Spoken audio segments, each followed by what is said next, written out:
are now getting ready for the first swim-off with Clifton versus St. John's. And we are right underway.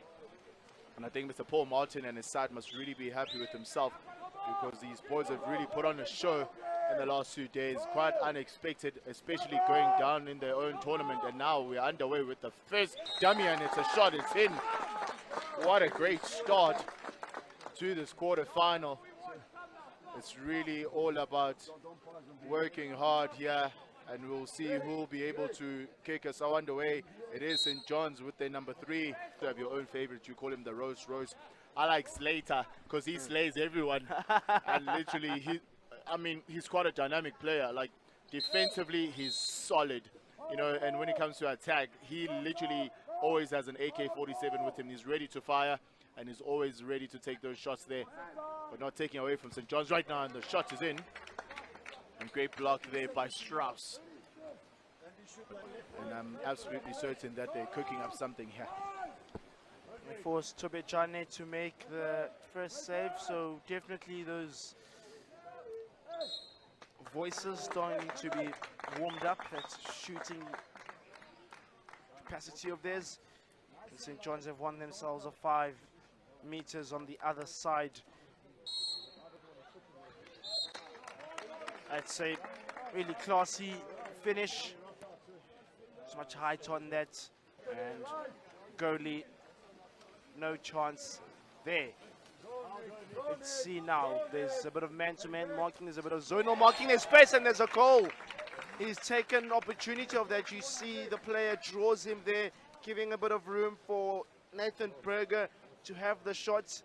Tando is, yes, I do understand that St. John's has this defensive pattern. It works for them. Look at how that movement. That's so good. He's drawn him there. This is exactly what you are mentioning. But looking, see if they can swim quick enough. Swimming quick enough. It is. It's happening on the left-hand side. And the shot is in, but no, says the referee. Ball is grabbed underwater. Right now, they've won that battle, and they have a 5 meter, and the shot is in. Tobejane was found wanting. This is becoming something else here, Tando. It is number 7, Mr. Lane. And this is really great polo that is being displayed from both sides. Now St. John's will be hoping to add in another one here. And great style of play here with just literally 10 seconds on the clock. Will someone take it? The shot is finally in. Yes, someone definitely took it. Literally, I felt like I was the waiter at the restaurant about to serve lunch, and I was busy looking who wanted it. And Ross Rovelli said, he this wanted is definitely I wanted. But unfortunately, it wasn't the Royce being dished in there.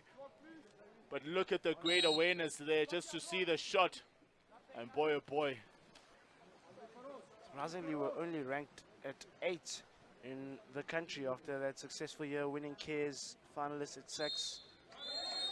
Of course, they take every single result into account, though there's been a honorary foul warranting a turnover. A couple of St. John's players have stayed up front. Oh, he's chipped. Tobejane, he's got it all right. Mendable. Try again, son. Ethan Line. Ethan Line will definitely want to try again. But at this moment, it is St. John's trying to try again. Great work from the centre forward. He's definitely worked hard to get that one.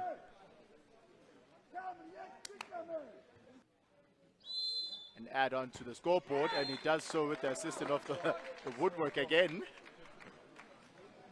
Yeah, no, executes those so well. Gregory Price, I saw him yesterday score a similar one. He was doing the very same thing while we were all anxious about the Springboks. Got carded, yes, he got carded at Saints. Yeah. In that game, got a red card. He's quite a passionate, just like what you're seeing right now. Crying about the pulling there. Vlad Trinic, the Croatian, but they say he's such a teddy bear, quote unquote. Outside of the pool is the biggest heart, but when he's alongside this parameter of space, he's certainly anything but kind. Let's see Clifton, who shoots Tobejane, gets a good touch on that one to keep it out on his left side. important for the growth within the KZN region, but more so for the growth at Clifton. I mean, Clifton is not necessarily known as a water polo school. You know, it's quite a beautiful campus, but I mean, the level of quality of polo that we're seeing from the side is really good. But at the moment, this is exactly what they need to be doing here. It's just literally closing that hole down. You want to be there, you want to be a bit more aggressive. Like if you look at how St. John's is actually pressing, this is what you need to cause a bit more frustration. And as you can hear, once again, Mr. Trinik asking for a timeout. Let's see if Clifton can get a goal before that. They do, and he'll have something to say then during that timeout. What's been the call on the other side? I think it's been a yellow card. It looked for a moment as if a card had been issued. Once again. It is once again. Oh, he's not a happy man, the Croatian. I mentioned how you got a card at Saints, and it appears that the card was to the coach. So Vlad Trinic has gone off. Yeah, but I really love the composures of the referees there. Not necessarily entertaining anything, whether it's from the coaches, whether it's from the fans. They're ever so composed, ever so calm, and this is really good to see. And now St. John's can actually still hear the streams of the loud. You know, strategically on the offensive level, what do they need to do? Because are they swimming in a bit more? Are they spreading the ball to the side? Who's getting into the hole? You know, are the centre forwards working effectively to get those shots in? You know, and I really do think that's really important. Even right now, looking at the defensive pattern, it's literally 2-on-2, but there's a wide gap that's open in both sides of the wing. Look at what's happening right now. Free ball in there. We spoke about this. More of that. Do it again and again and again. Do it over. Play it in slow-mo. Play it quickly. It's a beautiful lob. You know, Clifton really do need to close down those gaps, Sando. It's unnecessary, and we all know what they're capable of, and they can still come back. It's not over yet. What they really need to do is close down those gaps, especially on the side, and then eventually that will be converted into attack. And now they're hoping to get this ball up. You see the same issue here. Now Tobin Jane came out, and it's an easy shot in there, and great work to get in another one there for Clifton. Just trying to check who it is. It is the number 6, Mr. Donaldson. The youngster should speak. So Johnson with another chance that looks like it was saved. It's ricocheted back immediately into play.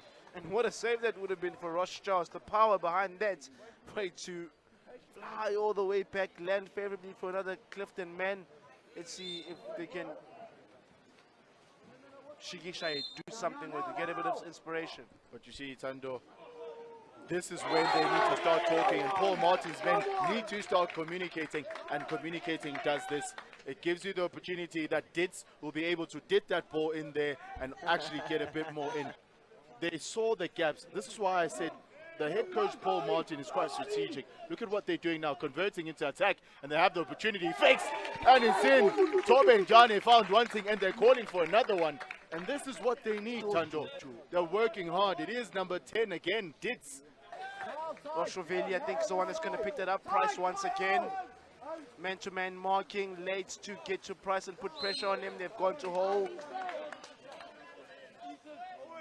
At this point in time, they can't afford to make the foul. You see, they're going on the man-on-man. Ross Strauss makes a good save.